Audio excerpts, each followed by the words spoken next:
नमस्कार, आप देखना शुरू कर चुके हैं लाइव सिटीज। मेरा नाम अभिषेक है। बोचौहां विधानसभा में उपचुनाव 12 तारीख को होना है और आज उसका प्रचार थम जाएगा। शाम 5 बजे के बाद प्रचार थम जाएगा, जिसको लेकर बीजेपी ने अपनी पूरी ताकत झोंक दी है। एनडीए की तरफ से पूरी ताकत झोंक दी गई है। वहीं बीजेपी नेता अब अपनी रिश्तेदारी भी फरिया कर वोट मांगने में जुटे हैं।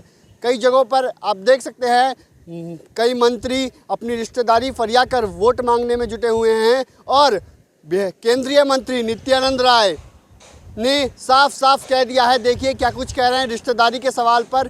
कई सारी बातों को कह दिया। उन्होंने कहा कि रामसूरत राय जो मंत्री हैं, बीजेपी के कोटे से मंत्री हैं और बोचौहां प्रखंड में उनका घर आता है, और कहा नित्यानंद केंद्रीय मंत्री ने साफ साफ कह दिया इनकी तो रिश्तेदारी है, इनको वोट देंगे, लेकिन तेजस्वी को कौन वोट देगा, उनकी तो रिश्तेदारी ही नहीं है। तो सुनिए क्या कुछ कह रहे हैं केंद्रीय मंत्री नित्यानंद राय।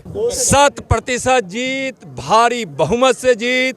नरेंद्र मोदी जी की विकास की गंगा जन जन तक पहुंच रही है। नीतीश कुमार जी बहुत अच्छे से बिहार का विकास हो रहा है, गांव-गांव का विकास हो रहा है, गरीबों को मुफ्त अनाज मिल रहा है, आज गांव में बिजली है, आज सड़क बनी हुई है, आज औषधि केंद्र पर नरेंद्र मोदी जी के औषधि केंद्र पर आज दिन भर घूम रहे हैं।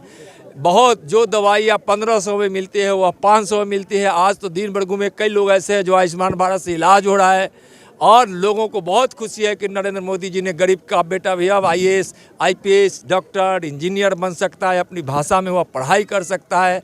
इसलिए विकास के नाम पर और देश का भी नाम मजबूत हो रहा है। इसलिए पूरी तरह से बेबी कुमारी एनडीए की प्रत्याशी की पूरी तरह से जीत होगी। और कहे हैं कि दो मंत्री घूम रहे हैं और क्षेत्र में कह रहे हैं कि वोट नहीं दीजिएगा तो मंत्रिमंडल से हटा देगा, तो मंत्री ये कहाँ कर रहे हैं? अभी जनता बोलूँ नहीं, हर आदमी को अपने अपने घर से, अभी तो हम बोले हैं कि रामसूरत जी के तो यहाँ घर है, रामसूरत जी के नाम पर वोट दीजिए। रामसूरत जी को वोट दीजिएगा तो यहाँ का हाथ मजबूत होगा। तेजस्वी यादव का तो यहाँ कोई रिश्तेदारों नहीं है।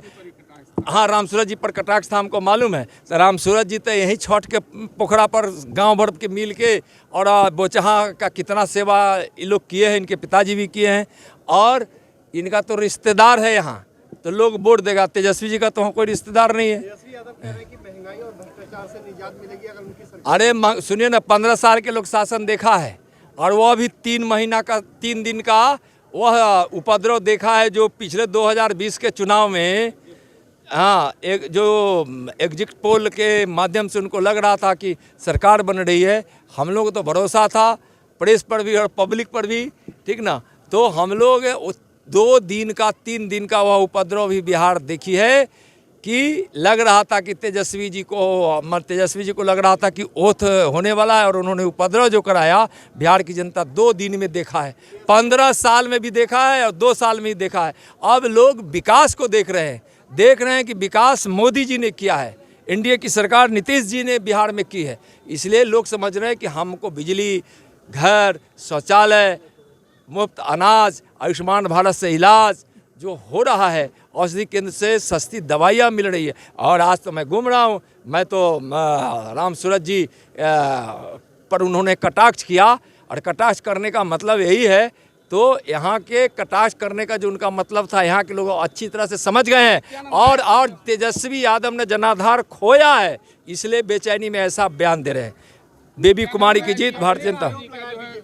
असर दिखेगा रामसूरत राय जी और नित्यानंद राय जी जो घूम रहे हैं। सब नरेंद्र मोदी जी के विकास की गंगा में सबको विश्वास है, सब समाज साथ है।